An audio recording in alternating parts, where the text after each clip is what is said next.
கர்த்தருக்கு தம்முடைய ஜனத்தை ஆசீர்வதிப்பதுதான் பிரியமானது என்பதை நாம் அனைவருமே அறிந்திருக்கிறோம். கர்த்தர் ஆபிரகாமை பார்த்து சொன்னார், நான் உன்னை ஆசீர்வதிப்பேன், நீ ஆசீர்வாதமாக இருப்பாய் என்று சொன்னார். கர்த்தர் தம்முடைய ஜனத்தை ஆசீர்வதிப்பது மட்டுமல்ல, பிறருக்கு ஆசீர்வாதமாக இருக்கும்படி செய்கிறவர். ஆசீர்வாதம் என்று சொல்லும் பொழுது பணம், பொருள், வீடு, வசதி, ஆஸ்தி, படிப்பு, வேலை என்று சொல்லி இந்த பூமிக்குரியவைகளையே பெரிதாக நாம் எண்ணிக்கொண்டிருக்க கூடாது. அஞ்ஞானிகள் இவைகளை தான் ஆசீர்வாதம் என்று சொல்லி பெரிதாக எண்ணிக்கொண்டிருக்கின்றனர். கர்த்தருடைய ஜனமாகிய நாமும் இந்த பூமிக்குரியவைகளையே ஆசீர்வாதம் என்று சொல்லி இவைகளை பெரிதாக நாம் எண்ணிக்கொண்டிருக்கிறவர்களாக இருந்தால் நமக்கும் அஞ்ஞானிகளுக்கும் எவ்விதமான வித்தியாசமும் இருக்காது. இந்த பூமிக்குரியவைகளை தான் ஆசீர்வாதம் மேன்மையானது என்று சொல்லி எண்ணிக்கொண்டிருப்பவர்களுக்கு கர்த்தர் சொன்ன ஒரு வசனத்தை நான் உங்களுக்கு வாசித்து காண்பிக்கிறேன். லூக்கா 16வது அதிகாரம் 15வது வசனம்.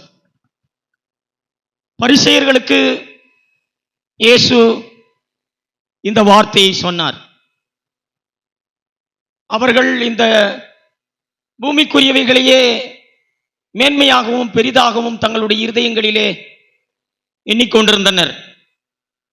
ஆகவே அவர்களை பார்த்து இயேசு சொன்னதை லூக்கா 16வது அதிகாரம் 15வது வசனத்தில் நான் உங்களுக்கு வாசித்து காண்பிக்கிறேன். அவர் அவர்களை நோக்கி,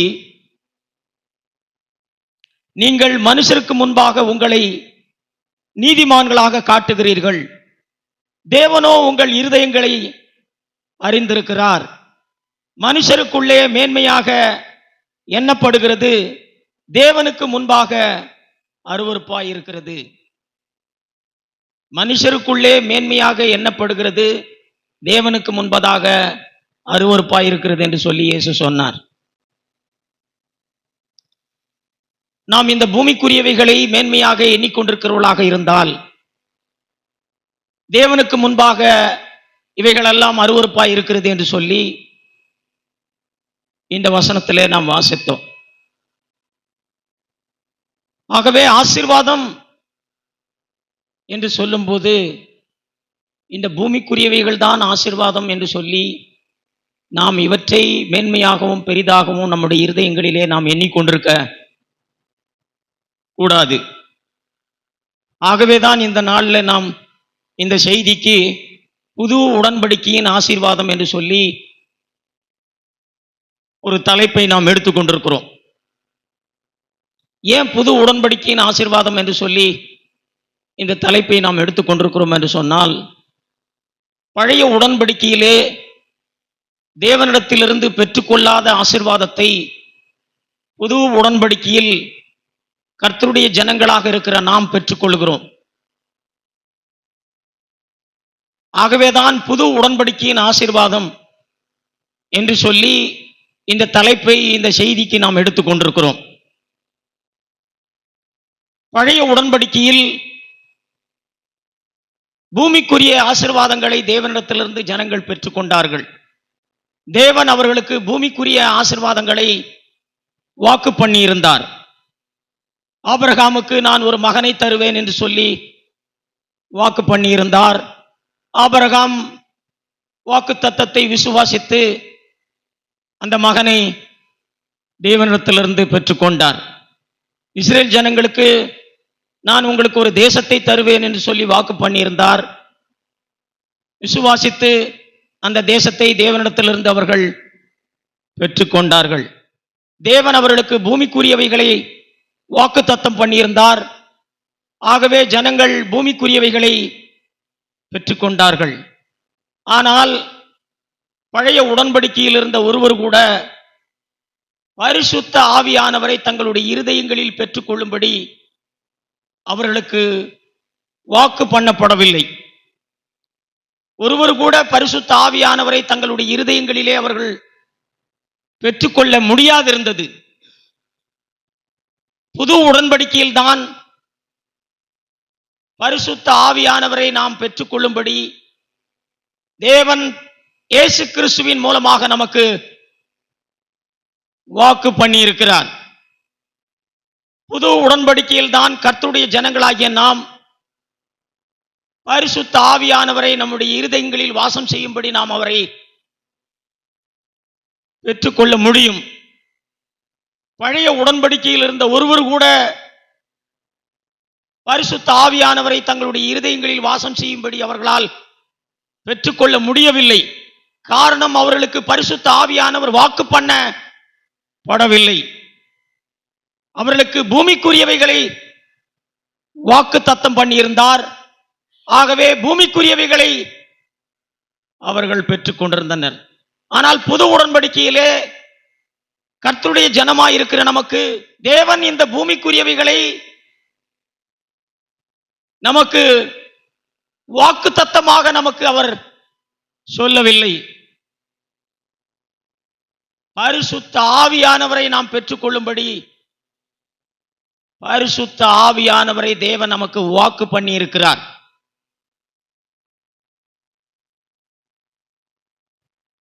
நாம் வாசிக்க முடியும்.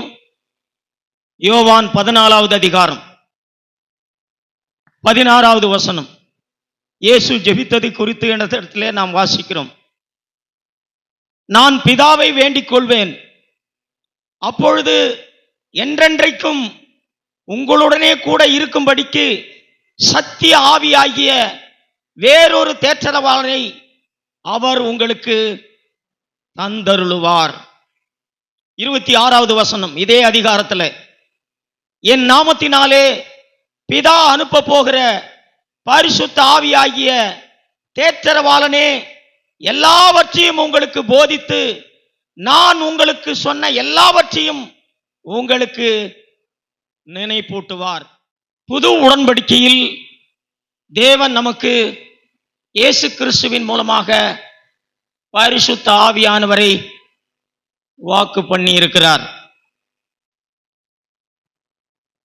நான் கர்த்தருடைய பிள்ளை என்று சொல்லுகிற நாம் ஒவ்வொருவரும் பரிசுத்த ஆவியானவரை நாம் நம்முடைய இருதயங்களிலே வாசம் செய்யும்படி நாம் பெற்றுக்கொள்ள வேண்டும்.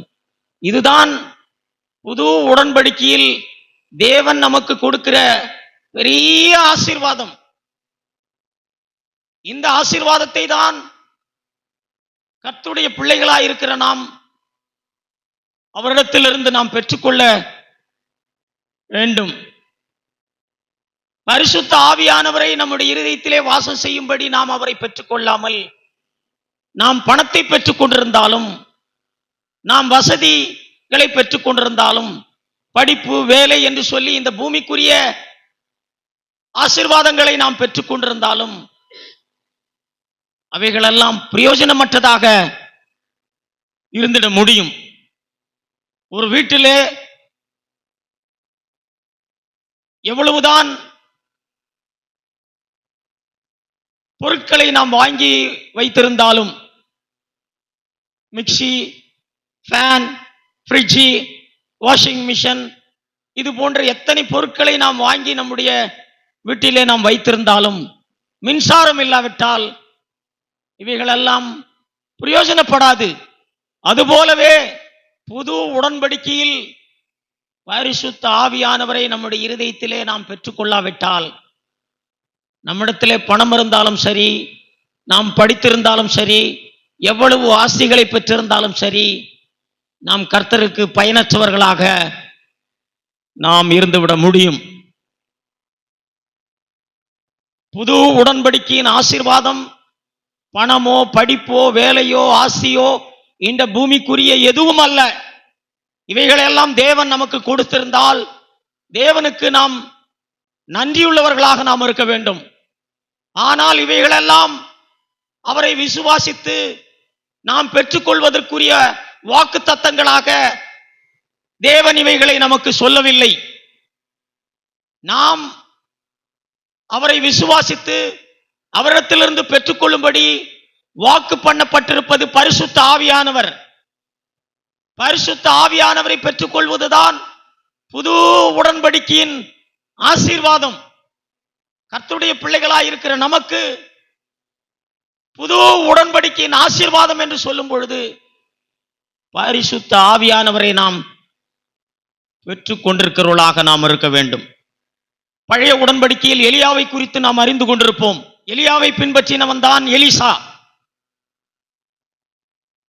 எலியாவை பின்பற்றி எலியாவினிடத்திலிருந்து எலிசா பெற்றுக்கொண்டது எது?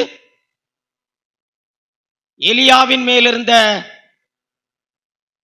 ஆவியின் வரத்தை எலிசா பெற்றுக்கொண்டார்.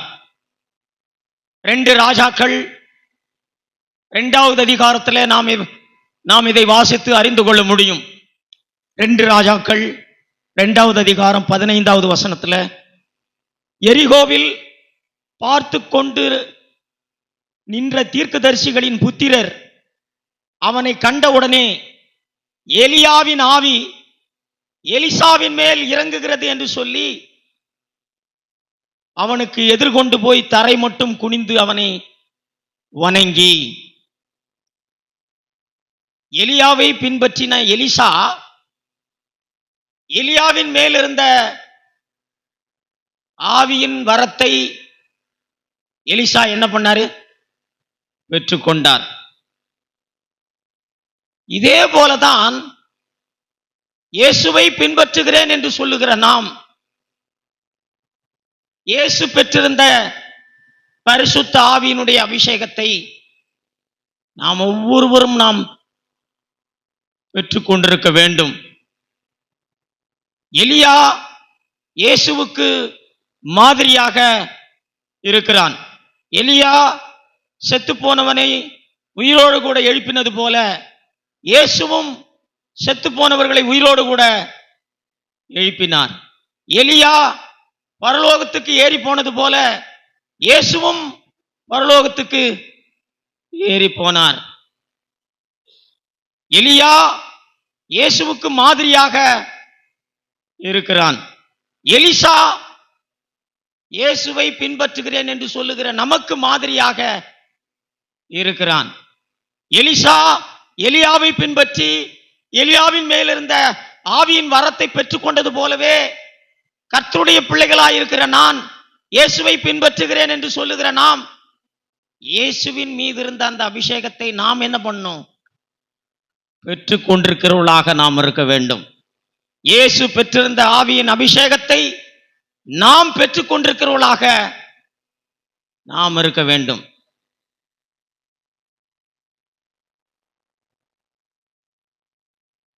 எலியாவை பின்பற்றின எலிசாவை போலவே எலிசாவை பின்பற்றுகிற கேயாசி இருந்தான். நாம் இதே 2 ராஜாக்கள் 5வது அதிகாரத்தில் நாம் வாசிக்க முடியும். எலிசா எப்படி எலியாவை பின்பற்றினானோ அதுபோல கேயாசி எலிசாவை பின்பற்றுகிறவனாக இருந்தான். ஆனால் எலியாவை பின்பற்றி எலியாவின் மேலிருந்த ஆவியின் வரத்தை எலிசா பெற்றுக் கொண்டது போல கேயாசி எலிசாவை பின்பற்றி எலிசாவின் மேலிருந்த ஆவியின் வரத்தை பெற்றுக் கொண்டிருக்க வேண்டும். ஆனால் கேயாசி எலிசாவின் மேலிருந்த ஆவியின் வரத்தை பெற்றுக் கொள்வதற்கு பதிலாக குஷ்டரோகத்தை பெற்றுக் கொண்டான். காரணம், அவன் ஆவியின் வரத்தை பெற்றுக் கொள்ள வேண்டும் என்கிற வாஞ்சியும் விருப்பமும் அவனுக்கு இல்லை.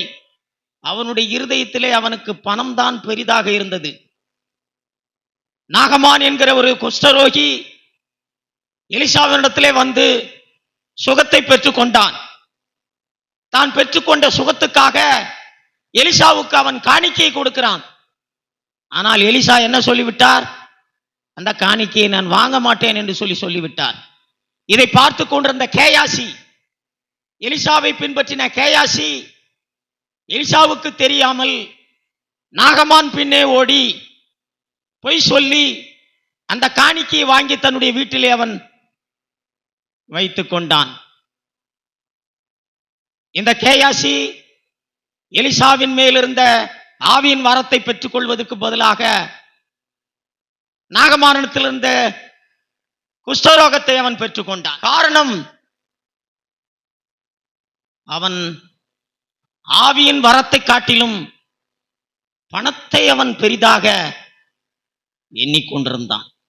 இன்றைக்கு கிறிஸ்தவர்களாயிருக்கிற நாம், கர்த்தருடைய பிள்ளை என்று சொல்லுகிற நாம், இயேசுவை பின்பற்றுகிறேன் என்று சொல்லுகிற நாம், இயேசுவின் மீது இருந்த பரிசுத்த ஆவியின் அபிஷேகத்தை காட்டிலும் பணம் நமக்கு பெரிதாக இருக்குமானால் ஒருபோதும் நாம் பரிசுத்த ஆவியானவரை நம்முடைய இருதயத்திலே வாசம் செய்யும்படி நாம் பெற்றுக்கொள்ள மாட்டோம்.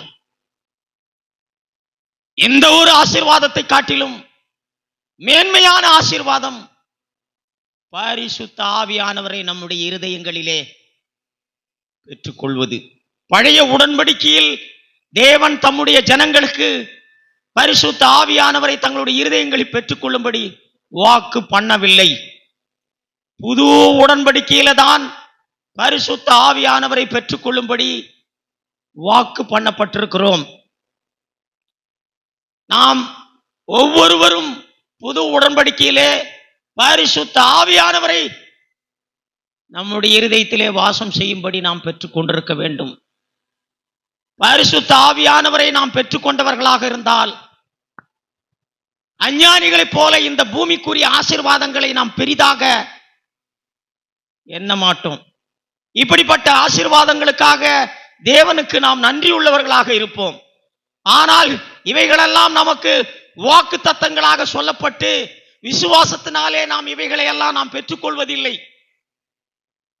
புது உடன்படிக்கையிலே இந்த பூமிக்குரிய தேவைகளுக்கு தேவன் தம்முடைய ஜனத்துக்கு வாக்கு பண்ணப்பட்டிருப்பது, நான் உன்னை விட்டு விலக மாட்டேன், உன்னை கைவிட மாட்டேன். தேவன் இந்த பூமிக்குரிய தேவைகளை நமக்கு சந்திக்க போதுமானவராக இருக்கிறார். இந்த பூமிக்குரிய ஆசீர்வாதங்கள் எல்லாம் வாக்கு பண்ணப்பட்டு விசுவாசத்தினாலே நாம் பெற்றுக்கொள்ளுகிறவைகள் அல்ல. நாம் விசுவாசத்தினாலே பெற்றுக்கொள்ள வேண்டியதெல்லாம் பரிசுத்த ஆவியானவர். கலாத்தியர் 3வது அதிகாரம் 16வது வசனத்திலே நாம் வாசிக்கிறோம், ஆபிரகாமுக்கு உண்டான ஆசீர்வாதம் இயேசு கிறிஸ்துவின் மூலமாக விசுவாசத்தினாலே ஆவி குறித்து சொல்லப்பட்ட வாக்கு தத்தத்தை குறித்து நாம் வாசிக்கிறோம். கலாத்தியர் 3வது அதிகாரம் 14வது வசனத்திலே நாம் வாசிக்கிறோம், இயேசு கிறிஸ்துவின் மூலமாக விசுவாசிக்கிற நாம் எதை நாம் பெற்றுக் கொள்ளுகிறோம் என்று சொல்லி இந்த வசனத்திலே சொல்லப்பட்டிருக்கிறது. நான் உங்களுக்கு வாசிக்கிறேன்.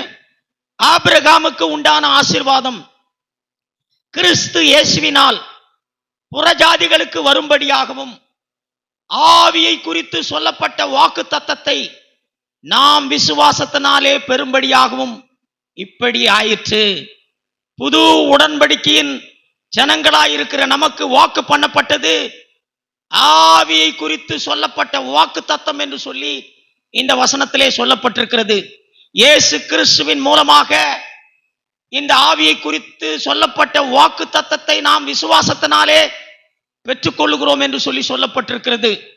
பழைய உடன்படிக்கையிலே இருந்தவர்களுக்கு ஆவியை குறித்து சொல்லப்பட்ட வாக்கு தத்தம் வாக்கு பண்ணப்படவில்லை.